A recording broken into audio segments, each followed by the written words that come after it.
নমস্কার বন্ধুরা, তাসু লাইফস্টাইল ব্লগে আপনাদের সকলকে স্বাগত। বন্ধুরা, চ্যানেলটি যদি ভালো লাগে দয়া করে সাবস্ক্রাইব করবেন এবং অবশ্যই আমাদের পাশে থাকবেন।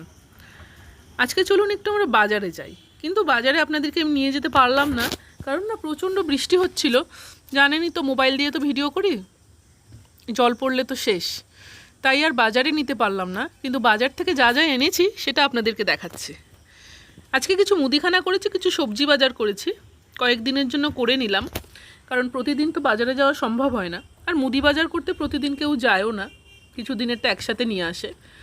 তো আমরাও তাই করি, আমরাও ব্যতিক্রম নই।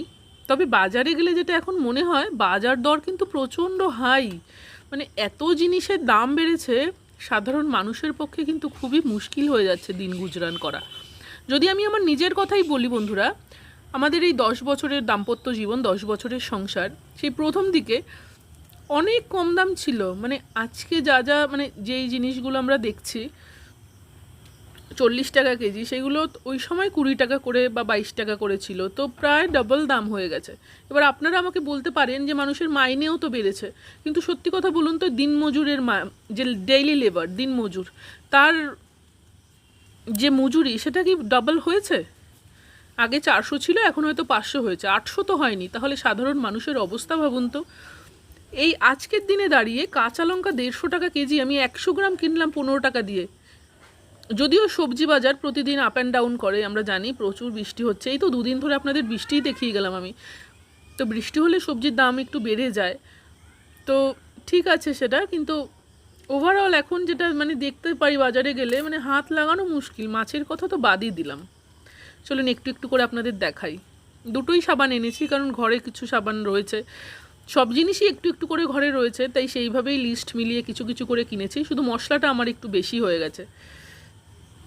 একটা ল্যাকমির ফেস ওয়াশ কিনেছি, এটা একটু বাসন মাজার জন্য কিনেছি, এটা একটাতে 1 মাস হয়ে যায় আমাদের। একটু শ্যাম্পু কিনেছি, সার্ফ, মটর, মসুর ডাল কিনেছি, তেল 4টে কিনেছি, এটা আমার 1 মাস চলে যাবে। চালে আমার 1 মাস চলে, তেলটাতে আমার 1 মাস চলে যাবে। বিস্কুট নিয়েছি, সুগার ফ্রিটা আনিনি কারণ অলরেডি 3টে প্যাকেট রয়েছে।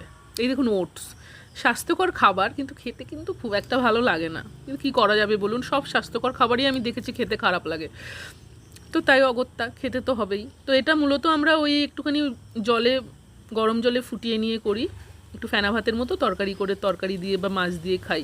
এই দেখুন, এটা হলো আমার এক্সট্রা মশলা, বললাম না মশলা একটু বেশি হয়ে গেছে।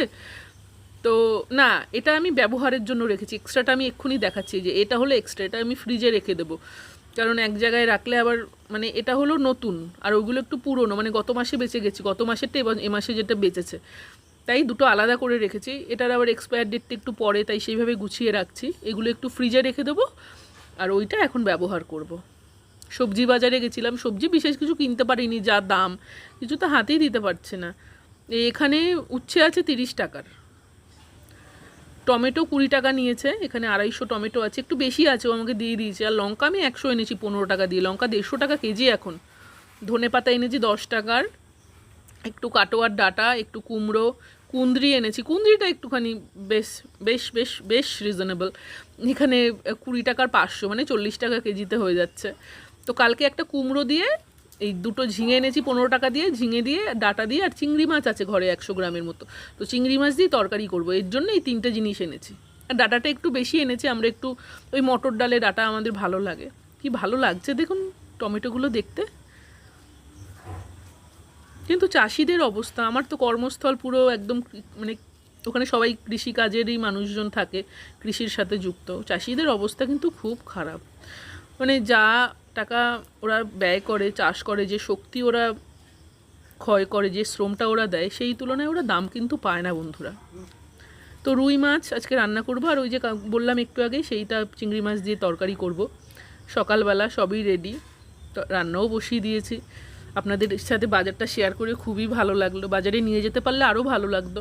যাবো আমরা একদিন সবাই মিলে একসাথে বাজারে, একদিকে মাছ ভাজা হচ্ছে, একদিকে তরকারি হচ্ছে, দুটোই একসাথে হয়ে যাচ্ছে। কিছু উপায় থাকে না, সকালে তো আমাদের এত তাড়াহুড়ো থাকে যে দুটো কড়াইতে রান্না করতেই হয়, অনেকটা সময়ের জন্য আমার বেঁচে যায়। আর আজকে তো বিশেষ কিছু হচ্ছে না, 2 রকম তরকারি, মানে মাছের ঝোল তরকারি আর ভাত, দুধ আছে, দুধ কলা যদি কেউ খেতে চায় খাবে। এখন আমি আমার খাবার থালাটা সাজাচ্ছি, মাছ দিয়ে খেয়ে নেবো এখন, আর ওই তরকারিটা দিয়ে ভাত নেব। কারণ সকালে আমি খাই তো, আমি না মানে সবার কথা ভেবে অতটা নিতে পারি না, মানে মনে হয় যে যদি কম পড়ে ওরা কি করবে, এর জন্য। তো একটু তরকারি দিয়ে আমি ভাতটা নিয়ে যাব, আর 1 পিস মাছ দিয়ে আমি এখন ভাতটা খাবো। এই তো গরম ভাত, যা কিছুর সাথে খাবো সেটাই ভালো লাগবে, হলেই হলো বলেন। একটু পেট ভরে খাওয়া, এর জন্যই তো আমাদের এত কষ্ট করা। তো এই খেয়ে দিয়ে আমার সবই হয়ে গেছে, পুজো টুজো আজকে সব কমপ্লিট। এই দেখুন আজকে একটা নতুন জিনিস দেখাই।